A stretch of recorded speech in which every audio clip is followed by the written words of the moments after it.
birthday to you, happy birthday বাপ। Hello everyone, কেমন আছো সবাই? চলো অনেকদিন পর আরও একটা ভিডিও নিয়ে চলে এসেছি। তো আজকে সকালটা আমি চা দিয়েই শুরু করলাম, কারণ সকালবেলা উঠে চা মন চায়। তো দেখো, এদিকে আমার ভাই তো সর্বক্ষণ আমার সাথে ছ্যাপলামো মারতেই থাকে।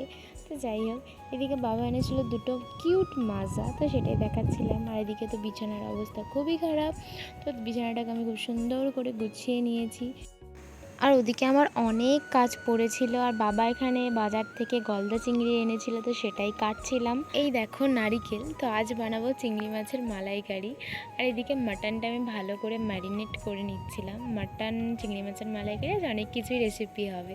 আর এদিকে আমি চিংড়ি মাছটা অনেকক্ষণ আগেই বসিয়ে দিয়েছিলাম, অলমোস্ট হয়েও গিয়েছিল, আর একটু বাকি ছিল।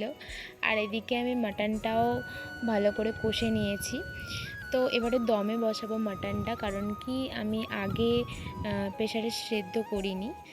আমার মনে হয় কি কষিয়ে নিলে তারপরে সেদ্ধ করাটাই বেটার, এতে টেস্টটাও ভালো আসে। আর এদিকে বাবিকে খুব সুন্দর করে সাজিয়ে দিয়েছি। আর এখানে আমি রান্না করেছিলাম রাইস, মাটন আর চিংড়ি মাছের মালাইকারি, আর বাকিটা মা করেছিল। তো বাবা তো এখানে খেতে বসে গেছে। তারপরে আমি বেরিয়ে পড়েছিলাম বিকেলবেলা, বাবার জন্য একটা সারপ্রাইজ ছিল। তো সারপ্রাইজটা হলো কেকটা আনতেই গিয়েছিলাম। এটা বাপি জানতো না। তারপরে আমরা চারজন মিলে একটি ছোট্ট করে সেলিব্রেশন করলাম। তো আজকের দিনটা এইভাবেই কাটিয়েছি, আমরা খুব মজা করেছি। তো দেখা হচ্ছে নেক্সট ব্লগে, কেমন লাগলো জানিও।